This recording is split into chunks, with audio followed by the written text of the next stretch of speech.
Everybody assumes that all chocolate is created equal. It's not quite that simple. If you look at something like confectionery, you'll often see things like palm oil inside there. You'll see lots of emulsifiers, and over 50% of the primary ingredient will be sugar. Spencer Hyman is the founder of Cocoa Runners, a company that curates and distributes the world's best chocolate. He's an expert in all things cocoa. The primary ingredient in a dark craft chocolate will be cocoa beans. They're going to be much, much, much better for you because they're not going to have all the junky ingredients. People listening to this are probably familiar with Big Pharma and Big Oil. So Spencer, what is Big Chocolate? They are responsible for buying 70% of the world's cocoa. They will use a couple of tricks to get people to eat as much as you possibly can. If you combine sugar, salt, fat, a bit of texture, human beings just do not know how to stop scoffing. And I always think it sounds crazy to say there could be any health benefits from chocolate. It can't actually be doing anything good for me, can it? As people increase their chocolate intake, they reduce their levels of blood pressure, they reduce their incidence of type 2 diabetes, they reduce their incidence of cardiovascular disease. Dr. Sarah Berry is a professor in nutrition at King's College London who's run multiple scientific trials on cocoa butter. She's also our chief scientist here at Zoe. Can I show you how to eat chocolate properly? 1, 2, 3. Test it by holding it up to your ear and snapping it. I'm snapping. But normally I would have swallowed it by now, Spencer. So that's the secret, is to get you to slow down. Savouring craft chocolate can help save your health and can also save the planet. Welcome to Zoe, Science and Nutrition, where world-leading scientists explain how their research can improve your health. Spencer and Sarah, thank you for joining me today. Pleasure. Thanks for having me. Thank you for having me too. We have a tradition here at Zoe where we always start with a quick fire round of questions from our listeners. With some very strict rules, Spencer. You can say yes or no, or one sentence answer if you absolutely have to. Are you willing to give it a go? Yes. Is all dark chocolate good for you? No. Is all milk chocolate bad for you? No. Do some chocolate companies try and hide the fact that they're ultra-processed? Yes. Most. Sarah, could chocolate improve my blood pressure? Sometimes. Should I eat chocolate every day? It depends on the amount and the type. And Spencer, what's the most surprising thing that you've learned about chocolate? I think that savouring craft chocolate gives you a whole new world of experiences, can help save your health, and can also save the planet, which is a fairly grand set of claims that we should dive into. All of that from just eating a bit of chocolate? Eating a couple of bits of chocolate with a couple of friends. I love it. And saving the planet. I mean, okay, we're all in here. If you love the Zoe Science and Nutrition podcast, please do us a huge favor and join the 26.7% of viewers who hit the subscribe button. Your doing so really helps because the bigger the channel gets, the more people we reach with health advice that could change their lives. So please hit subscribe. Thank you. So Spencer, I want to start actually sort of what I learned from last time. So you were on the show, like one of our very, very first episodes, and you corrected me when I told you that I was addicted to chocolate.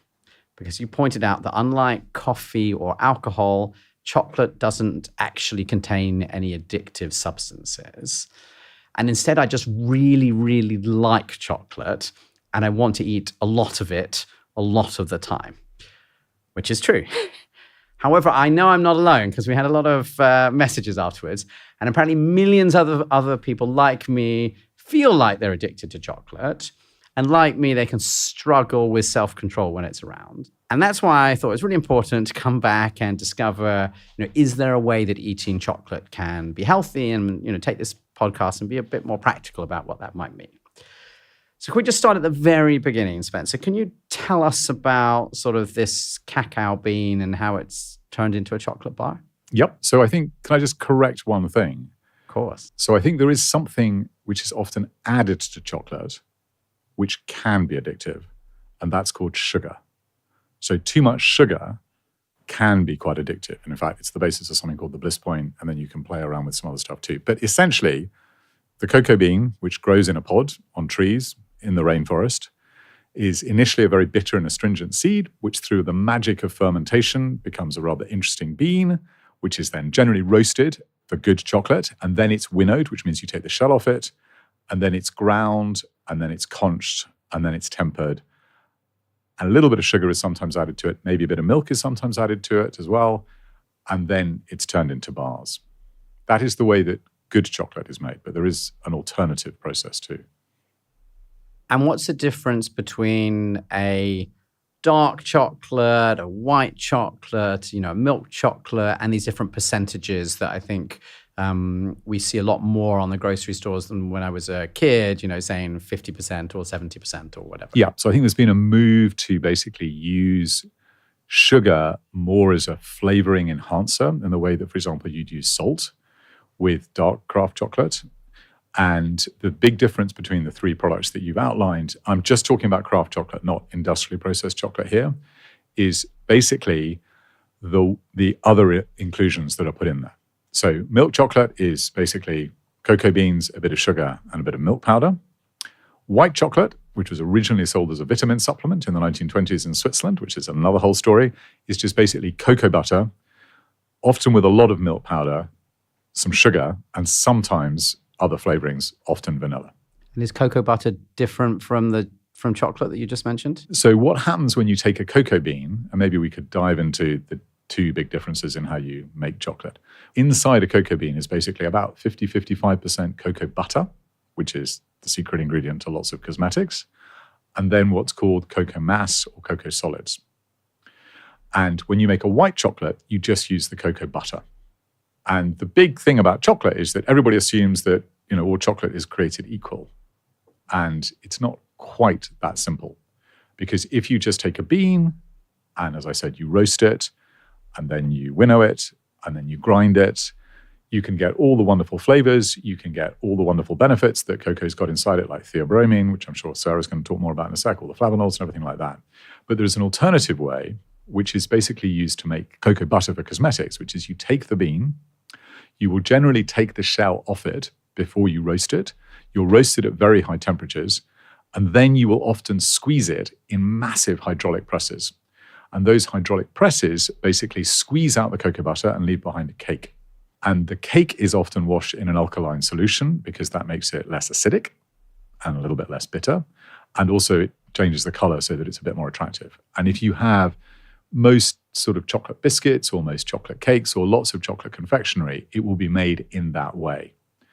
And it is very likely that a lot of those steps damage some of the wonderful benefits that chocolate has inside it.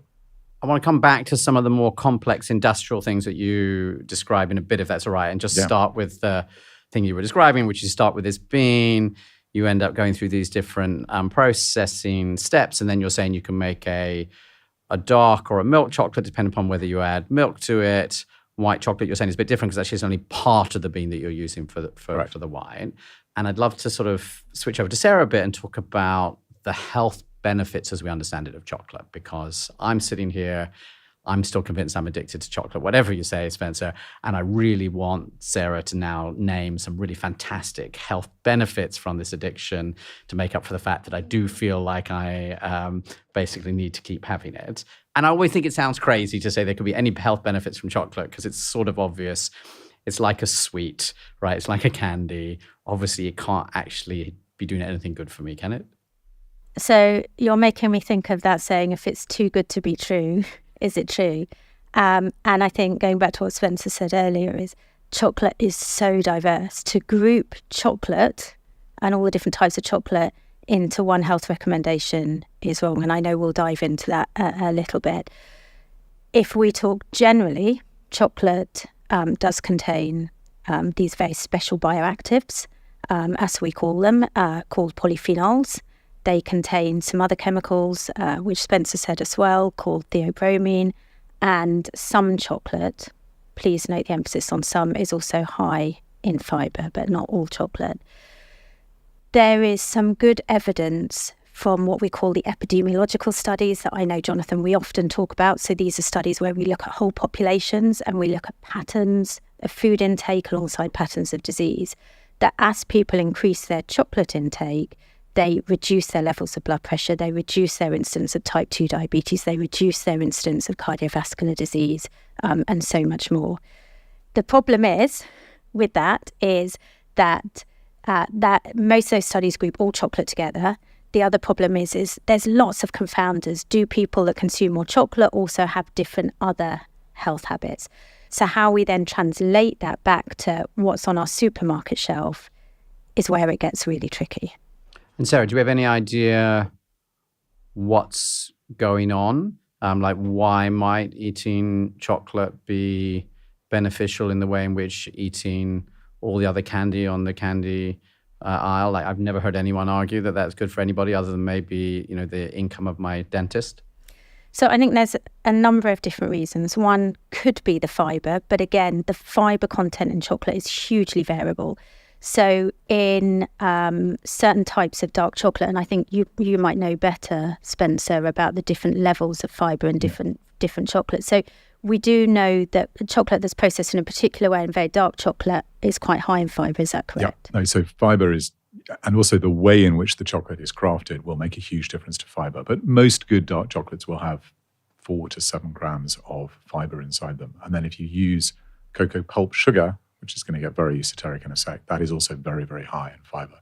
So the pulp which surrounds the cocoa beans, cocoa seeds, and the husk is also very, very high in fibre. So lots of chocolate makers are now trying to work out how to use that too. And then the other point is what you were talking about is theobromine. We've known since the 1920s is a good vasodilator. It used to actually be given to asthmatics. So there is some good evidence that, as you said, using chocolate moderately is very, very good for you.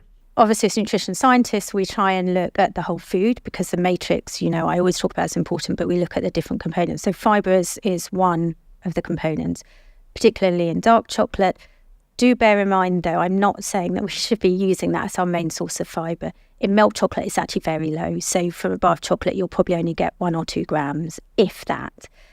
You might get 3 or 4 from a dark chocolate, but at a level at which I would say is quite healthy to consume, so not a large amount. You're not going to get a huge amount, but it still makes a contribution given that we're deficient in fibre, given that on average we only consume 20 grams and we should be increasing our fibre. So that's one mechanism. And we know that increasing our fibre by 3-5 grams has huge impacts on our health. Another mechanism could be the fat in it, cocoa butter. And I think this is where it gets really interesting. And I actually studied cocoa butter as part of my PhD. I did some research on this because cocoa butter is very special. The reason it's special is it actually has about 60% saturated fat. And it's actually got the same fatty acid composition, so the types of different saturated fats as beef fat. So I don't know if you've heard of beef tallow. We don't really use it much these days, but years ago it was used. If I was to ask you, what do you think the health benefits of beef tallow are? Well, I think you've convinced me that the health benefits of beef tallow are really low. So beef tallow has the same fatty acid composition nearly as cocoa butter. Yet if you feed cocoa butter to humans, we do not increase our cholesterol levels. It seems to have this cholesterol neutral effect compared to other fats that have a similar saturated fatty acid composition. And this is because it has a very unique structure. Now, given that I did spend many years studying it, I am not going to spend the next hour, although I'd love to. Maybe I can do another one on cocoa butter. But it has a very special structure. And this special structure is actually one of the reasons why I think many people love chocolate as well as the taste, because it has this wonderful mouthfeel. So cocoa butter melts at body temperature, and it's one of the few fats that actually melts in a single peak. So you put it in your mouth and slowly it warms up to your body temperature and you have this beautiful mouthfeel of it melting. Most other fats have lots of different peaks. And that is the key. And that's the reason why it's so interesting to use it as an example of how to experience flavor and to use flavor as a means to identify properly brought up fruits. And the flavor aspect of cocoa butter, so the two things which give the great length to chocolate, exactly as you said, is that when you correctly temper chocolate, which is just changing the crystal structure, you can hit crystal structure 5, which means it literally is solid at room temperature, as we'll discover in a minute, and then melts when you put it in your mouth. But it releases flavor very slowly. So you get all those amazing polyphenols and flavonols creating those wonderful flavors, which are incredibly good for you too. So it's sort of a win-win situation by which the cocoa butter can show you how well the plant has been looked after and how nutritious it's going to be. So there's something very cool. You're saying it literally melts in your mouth, which is that expression we use for lots of things that taste good. But in this particular case, You're saying, really Sarah, does. it literally perfectly melts at the temperature of your mouth, almost as though it's designed to be eaten by me. Well, It definitely is when it's properly tempered. I mean, tempering is, there are a number of really important inventions in the history of chocolate. But remember that for most of chocolate's history, we drank it. It's only in the last 150 years that we ever got around to thinking about eating it as a tablet and as a bar, thanks to Joseph Fry. And that aspect of it actually reveals all sorts of different flavors. And it's those flavors which actually I think you can argue have a lot of the health signs that you know that you're having a good food. Spencer, help me with that just for a second, because you've said, well, obviously we all drank it until 150 years ago. I'm not sure my ancestors were rich enough to afford any chocolate 100 years ago, never mind. So the history of chocolate is that a little bit like tea and a little bit like coffee, it came in originally as a drink. And in fact, one of the reasons why it spread in Europe, if you come to a tasting, you'll get more of this. But interestingly, it's the same reason why we eat fish on Fridays. It's that the Jesuits discovered it was a great thing to push in Catholic mass and churches on saints' days and on days when you were supposed to abstain from eating meat. So you needed food to fill you up. And drinking chocolate is incredibly filling. But dial forward to the mid-19th century, and everyone's getting a bit worried because Sarah's given you all the benefits of cocoa butter, but one of its stranger attributes is that it doesn't dissolve well into most liquids. And so if you have, for example, a beard, and you were to get any of it sort of left in your beard on a cold day when you walk outside, when you walk back in, it looks a bit messy. So the Dutch in particular get very upset about this, and they spend a lot of time trying to work out, well, what can we do about it? And eventually they come up with an invention called the hydraulic press, which is actually a British invention invented by a locksmith called Joseph Bramah, who actually used it to flush loos. Just want to check, the hydraulic press is not a way to clean my beard? No, it's not a way to clean your beard, but it is a way to basically squeeze more of the cocoa butter out of the cakes you were using to make drinking chocolate. So there's less of it to get stuck in your beard. And then dial forward 20 years, a very smart Brit somehow or other works out, if you recombine some of that cocoa butter into the cakes that you've got left, you can actually create a stable solid and you get chocolate bars. Sarah, shall we dig into some more of the health that's behind the benefits of chocolate? So we know that some chocolates have a reasonable amount of fiber. We know that despite being high in saturated fat, that the special structure of cocoa butter confers a kind of cholesterol neutral effect.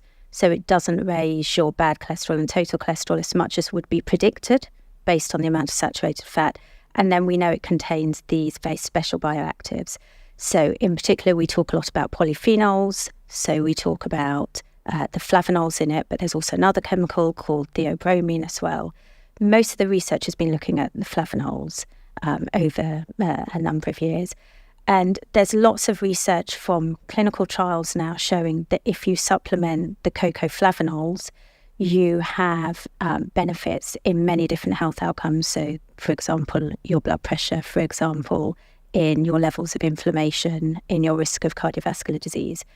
And we're starting to understand the mechanism of why this is. And what we know is that polyphenols have quite wide-reaching impacts, but we know that they impact the functionality and the production and the bioavailability of a particular compound called nitric oxide, which has an incredible role to play in keeping our blood vessels healthy. And so our blood vessels release nitric oxide all the time, and it causes them to be reasonably dilated. As soon as you get damage to your blood vessels, you produce less nitric oxide. The more nitric oxide you're producing, the better health of your blood vessels in very simple terms. And what we know is if you supplement people in both the short term and the long term, you have a better availability of this nitric oxide from these flavonols. What we also know is that the theobromine seems to act in synergy with these flavonols and increase the impact that the flavonols have on the availability and production of nitric oxide.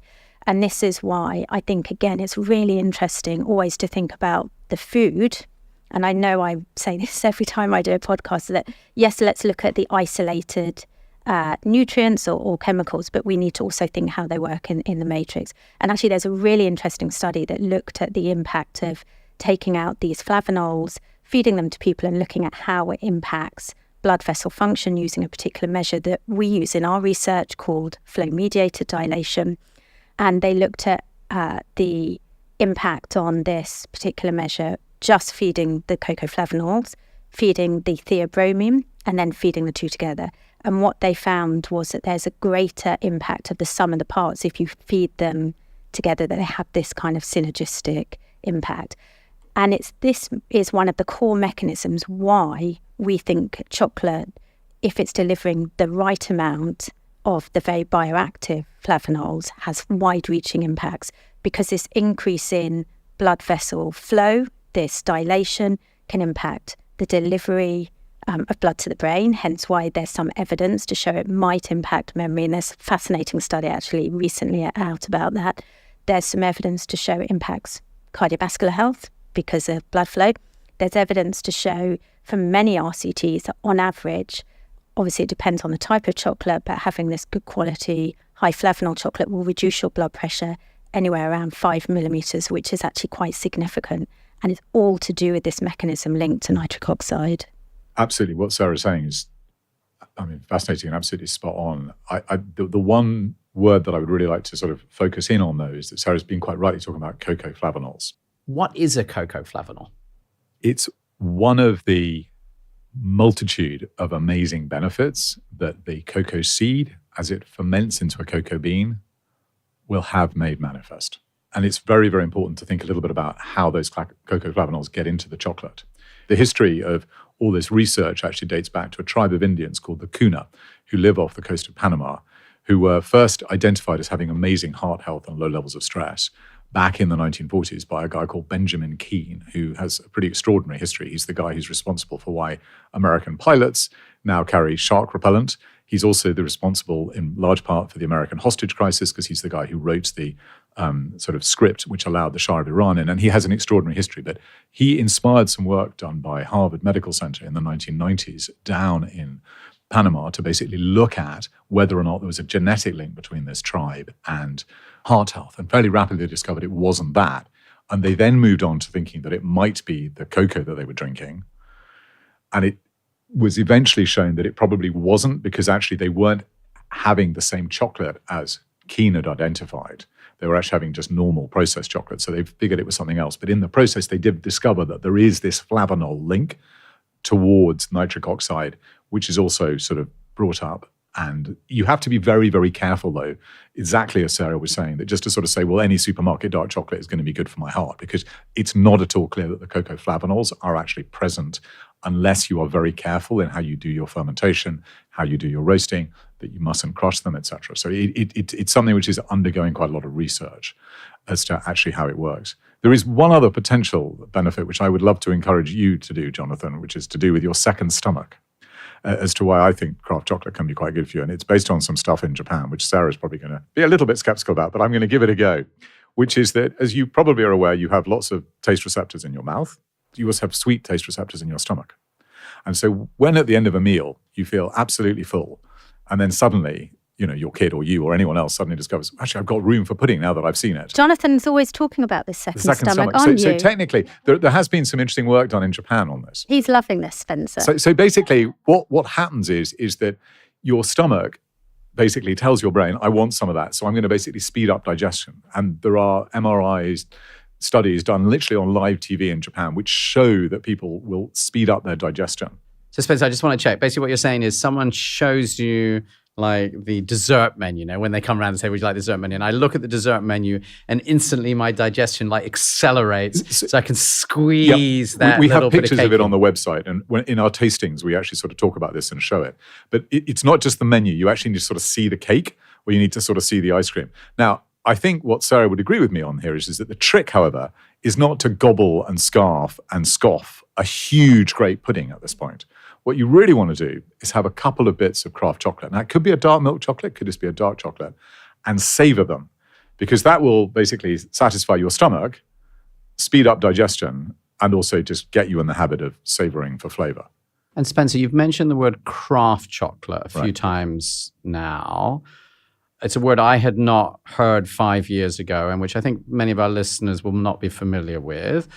What do you mean by craft chocolate, and why have you used that word carefully?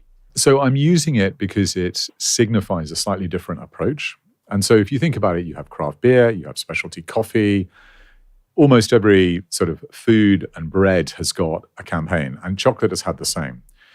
And what craft chocolate is all about is basically giving you as much flavor as you can possibly get out of the cocoa beans. And cocoa beans have got more flavor complexity than just about anything else on the planet. And they're also transparently traded and crafted. So they're all about basically trying to give you flavor, but also trying to work with the farmers so that the farmers will look after the rainforests and also have enough money to live on and not be sort of using child labor, etc.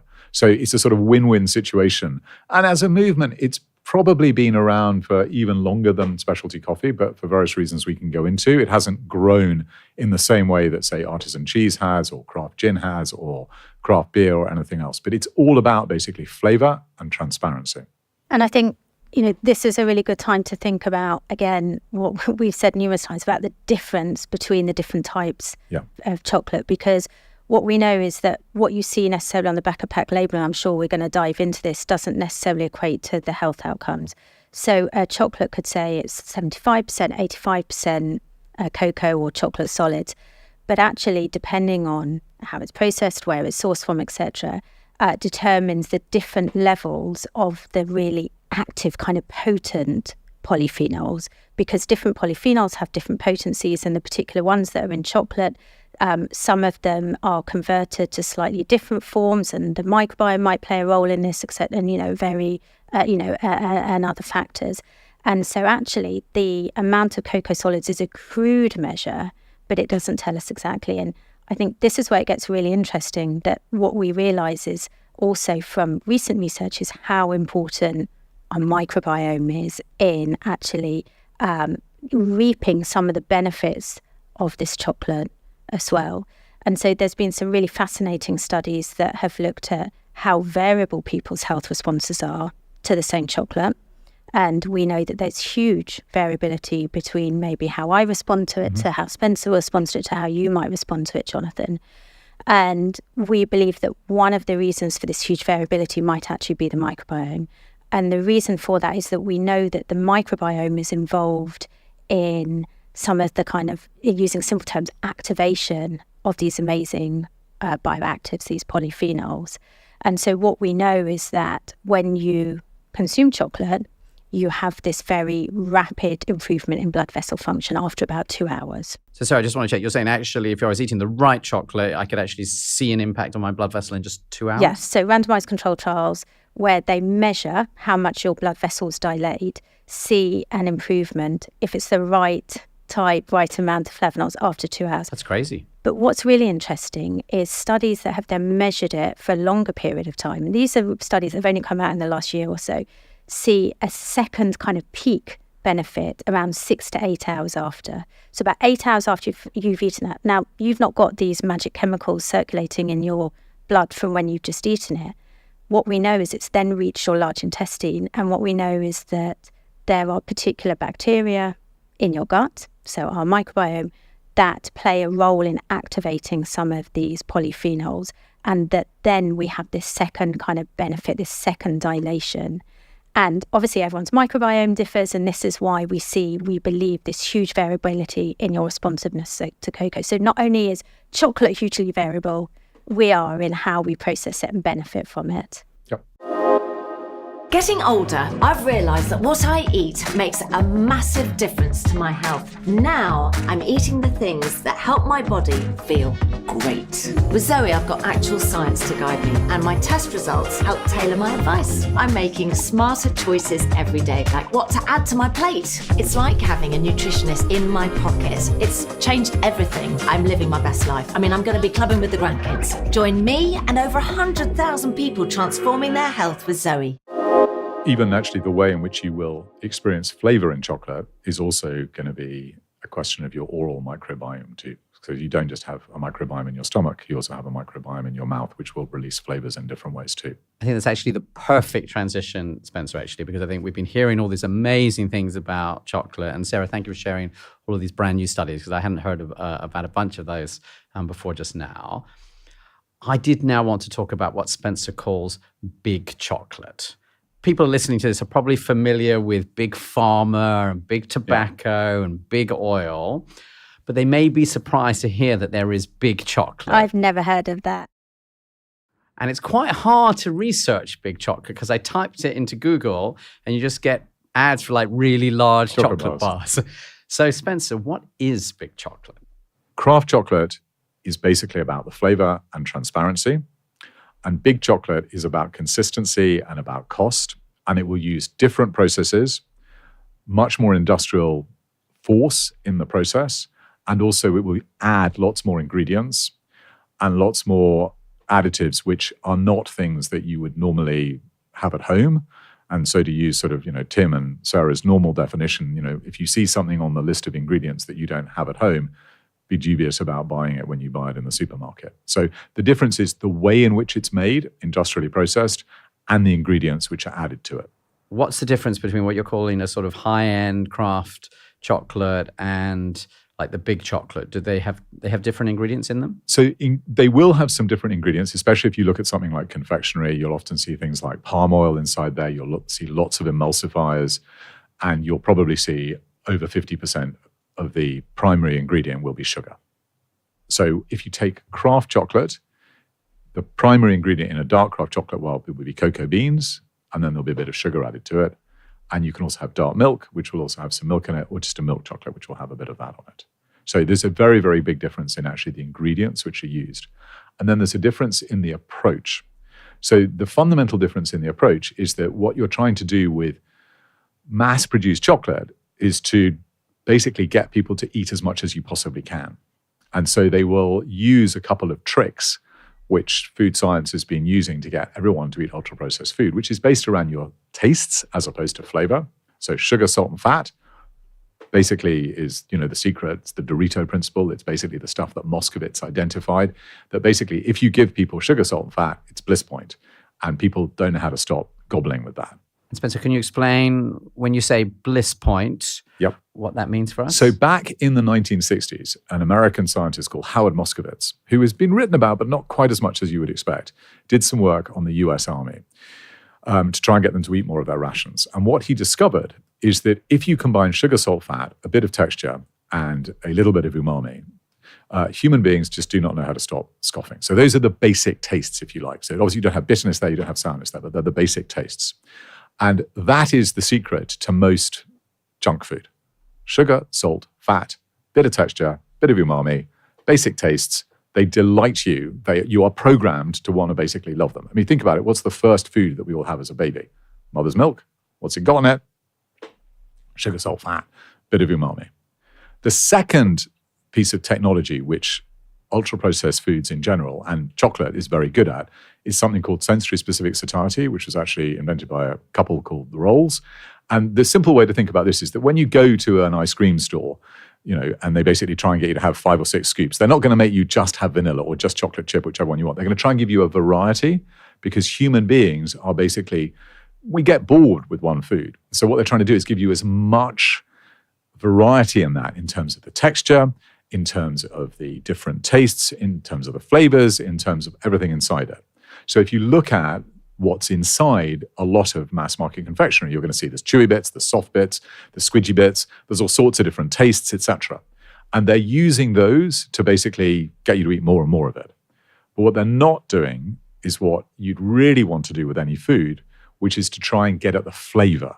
Because flavor is your other innate way of understanding whether or not a food is going to have been well crafted, well grown, and be full of all the wonderful things that Sarah was talking about. Because flavor basically comes from, in the case of chocolate, cocoa, it's basically the way in which the bean struggles and grows, and it has all these amazing flavor compounds, over 300 of them. And once you learn to appreciate those, you will stop gobbling, you will stop scarfing, you will basically slow down and start savoring. And it's another way. So looking at the ingredients, looking at where the beans come from, looking at where the chocolate's being crafted, and then relying on your sense of flavor is a good way of basically getting you in the habit of avoiding junk and ultra-processed foods too. And Spencer, do you think, given the huge variability in chocolate, from the craft chocolate, the high, cocoa solid chocolate, to your Cadbury's, your Hershey's kind of chocolate, they're so variable. I often think that what's a helpful way to think about it is that one of these kind of Cadbury's Hershey's chocolate, it's an entirely different food to the kind of craft chocolate that you're thinking about. And I think that sometimes I don't see it as a particularly helpful narrative sometimes to be comparing one versus the other, as long as we make sure that it's clear to people that if ever we talk about the benefits of chocolate, we make it clear that we're not talking about the Hershey's, the Cadbury's, etc. I choose to have both. So I do have Cadbury's, which is quite similar to a Hershey's bar, because I love the sugariness, the mouthfeel. But then I also have a good dark chocolate, and I have that for when I just fancy the flavour of chocolate. But sometimes I just want that kind of gunky whatever feel in my mouth. And I know that they're hugely different in terms of health effect. Just like sometimes I might have a particular kind of cheese versus another cheese. And so I do think that it's important that, I'm quite careful about demonising all kind of processed food. And I think that Tim and I sit in slightly different camps here. But I think if someone wants to have a little bit of it, I know that there is the problem that you get the dopamine hit, that you can overeat it, and we need to be careful. But I think we can acknowledge that there's a different purpose sometimes for the different types of chocolate.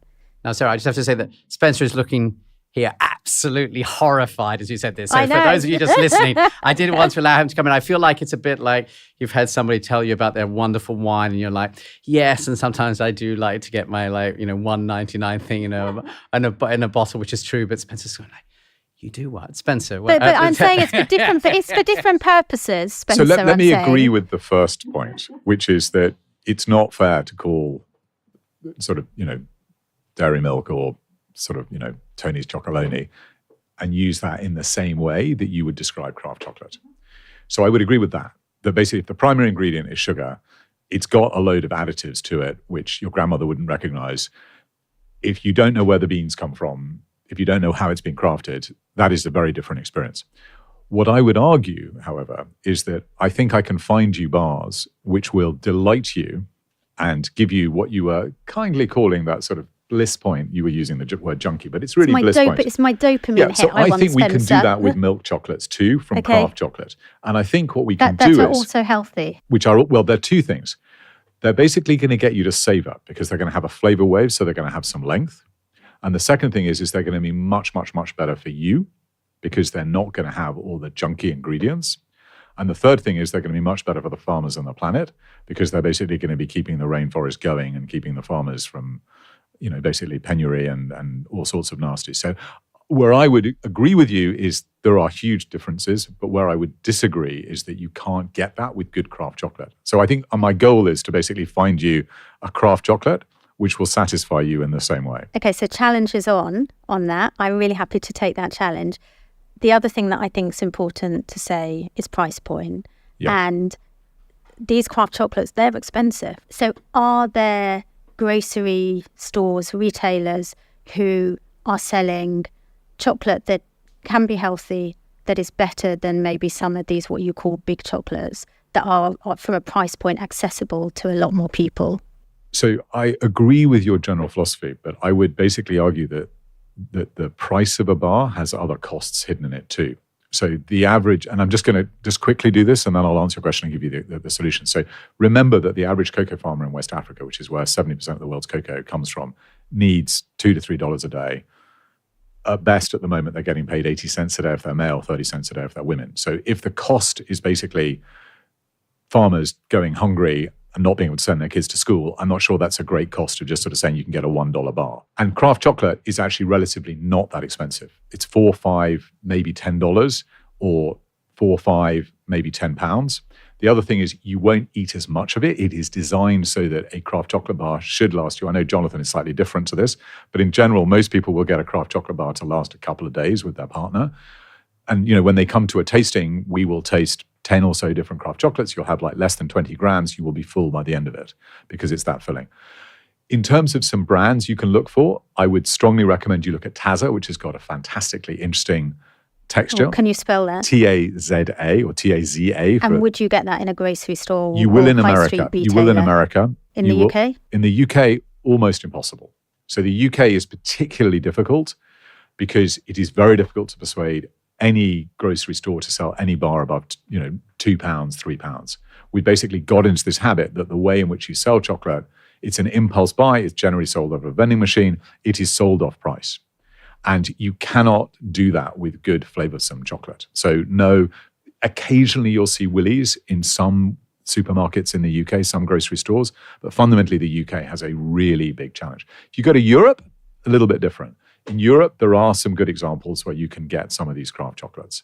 But it is a real challenge. That's the reason why I said it is not like specialty coffee. It's not like craft beer. We haven't broken through. We haven't explained to people how this is the most amazing tool to get you to think about flavor and health yet. But we will get there. I'm keen to move to the most exciting part of the show, which is how to transition from bad to good chocolate. And I know that Spencer has brought some tasting. Just before we do that, I just want to sort of check on one clarification, because we're talking a lot about the health benefits earlier.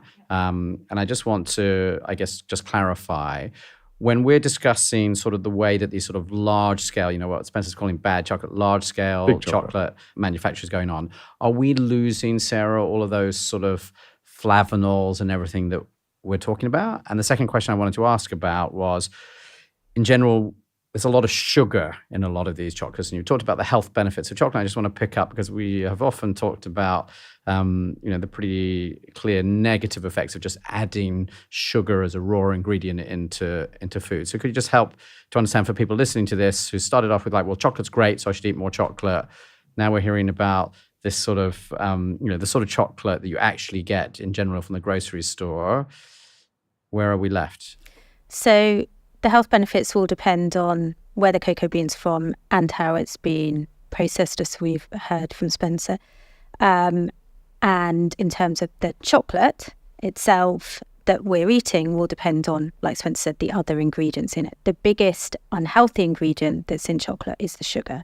And there's actually been some really interesting clinical trials that have fed people a placebo chocolate, so like a dummy chocolate, which is actually a white chocolate, because like Spencer said, it's not got any of the dark cocoa solids in, so the solids that contain the polyphenols and these other compounds.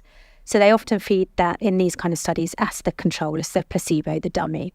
And then in a couple of studies, they've also fed a very dark, low sugar chocolate. So I think the kind of chocolates that we might be tasting in a little bit.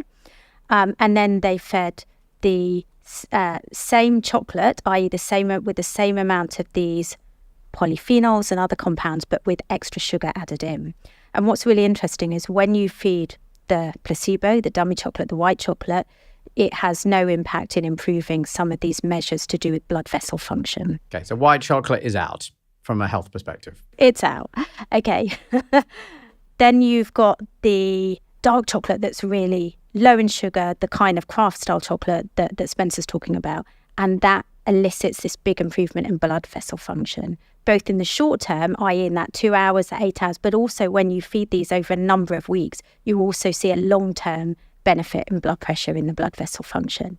Amazing. And then if you add the sugar to that chocolate bar, you do see some benefit, but it's very, very small compared to the equivalent bar without that sugar.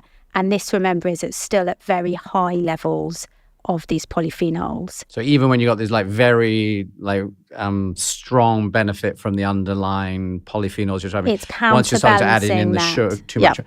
And so what's the number? What's the point at which this is balancing out? And I say the number because I think we got used often, I think, to see that there's like a percentage of chocolate, right? So 70% means, as I understand it, 70% chocolate, 30% sugar. 30% something else. 30% something else. So what's the fraction at which we can feel good about this? So I'm quite uncomfortable putting a fraction on it, given how variable the chocolate is. And I think I would agree with Sarah on this. I don't think the percentage is very tricky. So we're going to try a dark milk in a minute, which has actually got less added sugar to it than the dark chocolate bars. But I think as a rule of thumb, and Sarah can disagree with me here, if the primary ingredient is sugar, which is the case in most mass market confectionery, you can be resting assured that that's basically done for three reasons. Cost, because basically it's very, very addictive and it's a good stabilizer. So I think if you see sugar as being the primary ingredient, which you will see in a lot of, in inverted commas, dark chocolates, on the supermarket, then I think you have a problem. And I think, again, if you were to push me, which I know you will in a minute, Jonathan, I think if it's above about 75% solids at a rule of thumb, then you could say it's a healthier chocolate to the other chocolates. But the amount of solids doesn't necessarily equate to how kind of bioactive This those is back to solids like, it's are. got to This be is like where we good quality have to beans, grown in the right way, extracted in the right way, all this thing that's sort of, rather than it all smashed to pieces, which is sort of the image I'm getting from the thing. I really want to switch to eating some of the chocolate that Spencer is now unwrapping in front of him. It's going to be very noisy because one of the great things about craft chocolate is that the packaging is also extremely environmentally friendly. So the reason why this is sort of making this noise, and for those of you who are on the video, you can sort of see it, this paper is actually sort of biodegradable. So we're going to try 2 different chocolates made in exactly the same way. Dark chocolates, a company called Standout. We often use these in our tastings. One is from Peru, a place called Urubamba, and the second is from India. And the only difference between the two is the different beans and the different fermentation. They both have the same amount of sugar, which in this case is 30%, but I hope what you're going to do is get a completely different flavor. Now, can I do one more thing? Can I show you how to eat chocolate properly before we get going too far? It'll take like 1 second more. Oh, do you know what, Spencer? I just like to stuff it in. I know, but there is a trick, which actually is back to your issue with... You're going to make us slow it down, No, aren't all you? I'm going to do, I'm going to show you. All I'm going to do is basically make you take a piece. Sniff Shall it. I pass it along? Pass it along. And then I want you to do 2 things, which are a little bit strange. So the first thing is, before you eat chocolate, and this goes back to your point about cocoa butter being basically an amazing substance because of the way that when you temper it, it basically melts in your mouth. You have to test that. And you test it by holding it up to your ear and snapping it. And that snap should tell you that it's basically going to release all the flavor properly in your mouth and go. Basically, squeeze your nose tightly shut and drop a piece of chocolate on your tongue. You've been to a tasting before, Sarah, so you'll remember this. Suck it. Try and keep your mouth shut. I'm not going to. But what you should now be able to do is maybe get a little bit of sweetness, a little bit of sourness, but you won't get much flavor. Yep. Now, if I basically count to 3, and then I get you to release your nose and breathe in and out through your mouth as if you're on the Paris Olympics. 1, 2, 3. And suddenly, you should be accosted by an amazing raft of different aromas and flavors. Because humans are unique in being able to detect flavor with our mouths. No other animals can do this. We basically can smell through our mouths. See, this is a bit more bitter than my dairy milk. Mm-hmm. We're now going to try one from India. Oh, yes, thank you. So again, crafted in exactly the same way. I've taken the biggest piece. Sorry, should take Jonathan, lots of I'm this. greedy. Now, if you want to do the snap test again, that would be great. All right, I'm snapping. You don't have to Oh, hold your that nose. made a louder noise. Slightly, yep. Might Slightly different butter. Suck it. Very different flavors, yep. So one of the great things actually with chocolate and with anything is to always basically have 2 of them on the go at the same time. I don't think this is as strong a flavour.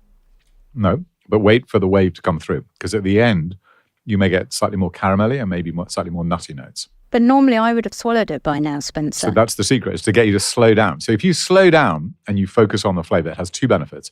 One of which is it's like learning to sort of play a musical instrument. You will just enjoy it more. We should describe a little bit, though, for the listeners who aren't having the pleasure of it, right? Which is that there is a lot of complexity to the taste, isn't there, Sarah? So when you stop for a minute, unlike just getting that like hit of sort of sugar and quite a simple chocolate taste, there's a sort of richness to these chocolates, which having had chocolate shipped by Spencer for quite a few years now, I definitely do appreciate in the way in which I never did at the beginning. So I think there is something like, a bit like when you first drank a beer or a wine or a coffee or whatever, right? Like it tastes disgusting the first time. And then as you start to get used to it, you not only start to like it, you start to realize that, coffees taste different or beer tastes different. And I definitely think that the same thing is true with the chocolate, and particularly true as you reduce the amount of sugar in it, because then it's less overwhelmed by the sugar taste and you start to notice the chocolate more. It has a length. So if I compare it to my grocery retail dairy milk,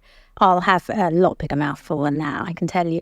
And then my sense that I love the texture of it, but then a minute later I need to have more because there isn't the taste. But I can still taste now, and even though I've had a sip of water, the one that you gave me probably 4 minutes ago, I can still taste it in my mouth. And that's, again, back to your magical cocoa butter and a little bit to do with tannins too. But I think what you're describing, and you both instinctively grasped and got to those words, which is, there's a wonderful concept which is called BLIC, which is balance, length, intensity, complexity.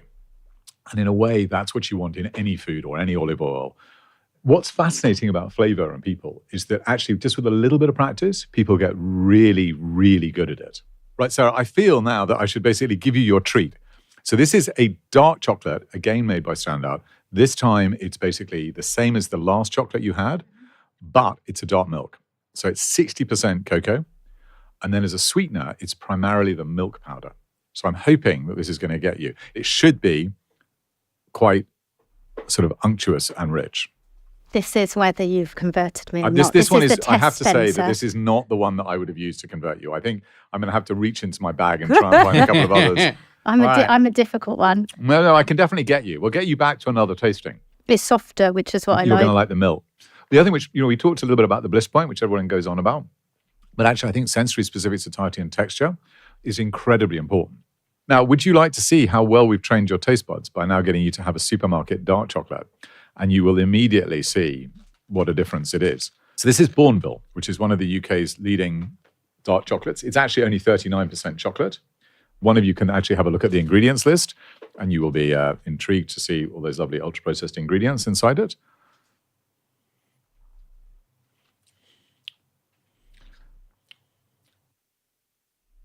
Oh, it's disgusting. Okay, but now we're training you. Now I'm going to do something which we do at all of our tastings. I'm going to say a word to you, and I'm going to see whether or not you can identify this flavor. You will never see this written about Bourneville if you Google it or anything else like that. What's the flavor you get from it? No, I need another piece. Keep going. Do you want another piece? No. But you don't like it because it just goes up and down. It hasn't got any balance, hasn't got any length, hasn't got any intensity, no depth, no complexity. So I'm going to say the word coconut to you. It just tastes weird. It just tastes of sugar. I was going to say, it's like sugar and... Powder. Spencer, can I ask you a question related to this chocolate? So you said this is a dark chocolate, but it's got about 30% solids. Are there not regulations in the UK and the US around at what percent solids it's allowed to be called a dark chocolate? Yes, but they're incredibly low. So how much sugar is in that? Well, this is 39%. So I'll read you the ingredients. Sugar, cocoa butter, cocoa mass, palm oil, emulsifiers, soy lecithin, E476, skimmed milk powder, etc. But it is advertised as a dark chocolate. And so my big reaction is just it's 60% sugar, and I'm used to maybe 20% sugar in my chocolate, which is why I had this sort of... It's not just that, it's also the way in which it's been made. Because you're saying it's very, very processed, so very it's lost processed. all the fats, flavors of the chocolate. It won't have the wonderful cocoa butter, which releases flavor in a completely different way. Instead, it has all of those... it could have been pulverized. I'm not sure exactly how they make it. Some chocolate is definitely pulverized using hydraulic presses and then reconstituted, in which case, as Sarah was saying earlier, they won't have the same fiber benefits.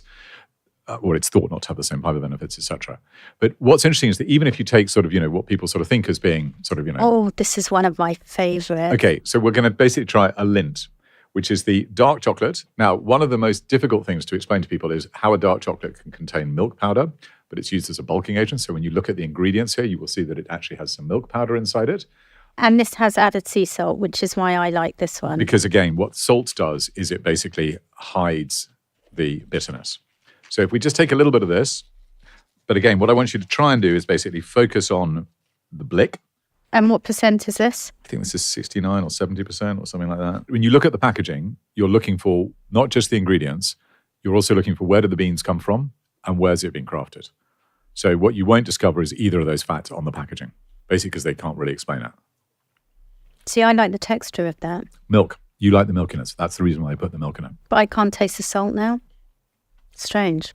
But I'd like you to go back now to basically trying the proper milk. What are we eating now, Spencer? We're Just to back make to sure the dark milk because I think I've got Sarah. So Sarah is one of those people who's very interesting. You're into texture and then you go into the flavors. Oh, I like this one. Have I had this already? Yeah, you've already had it. Oh. So that's the one that But you it's a said bit- I haven't quite sold you. A bit. I can taste the aftertaste of the Yeah, you can taste the chocolate. hotel creamery, as I call it. Yeah, but now you can taste the flavor. So you see, this is the great trick. That all humans have got this amazing ability. There's no other animal which basically can get flavor in our mouths, or there's one weird deer which can do it.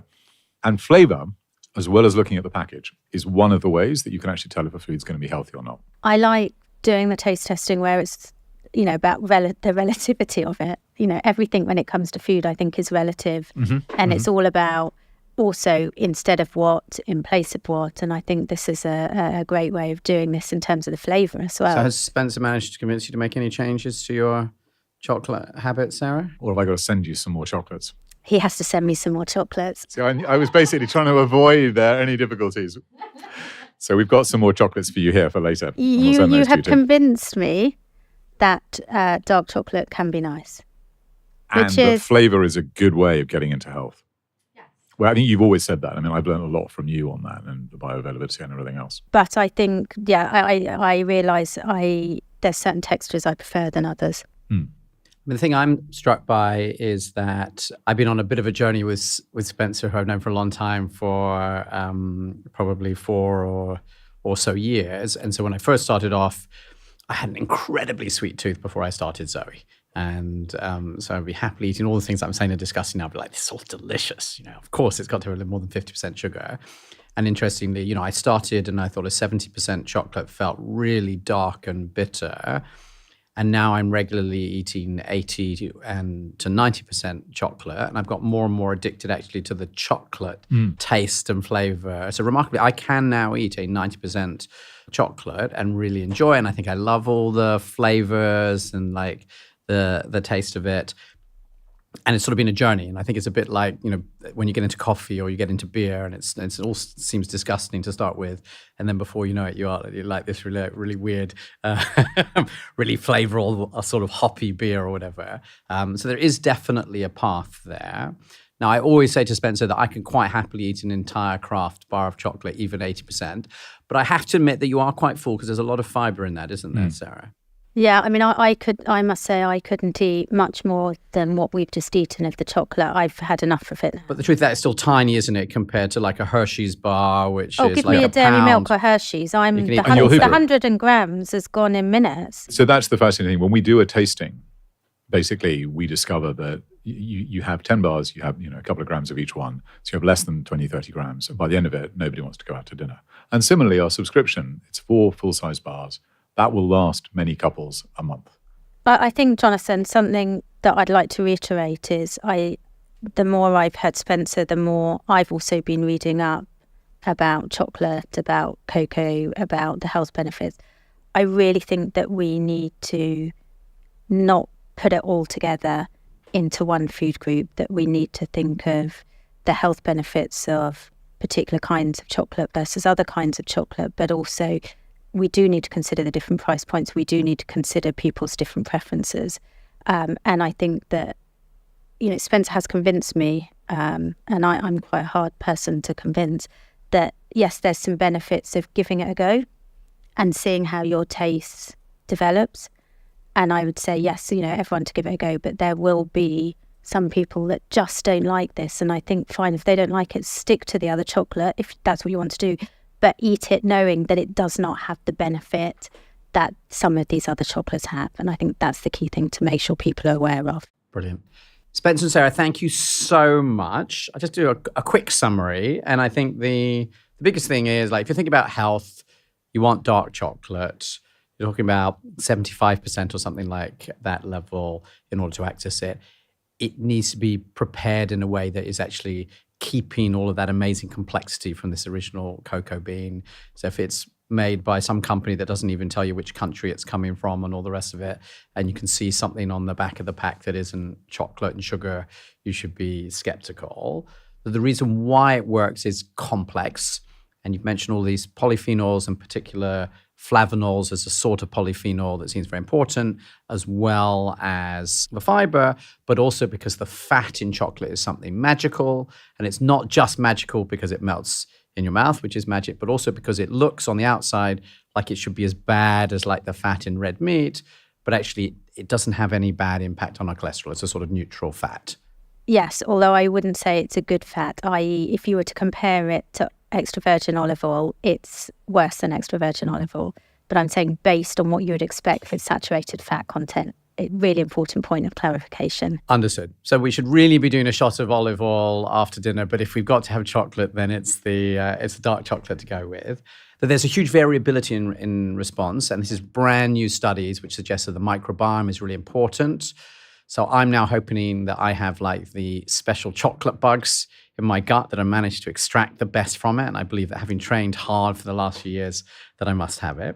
That white chocolate might taste great, but it's definitely not going to give you those same health benefits because you basically removed, it's just got the sort of the fat in it, it's removed the rest. And that, the reason why you don't eat this dark chocolate in the same way that you eat this sort of really mass-produced chocolate, Spencer, something you talked about is this bliss point idea that they've got the sugar and the salt and the fat all together in just this right amount. That means that, as Sarah's describing, she can be sitting there and just eat like this massive bar without almost noticing, whereas most of these chocolates, actually, they aren't at that sort of exact combination.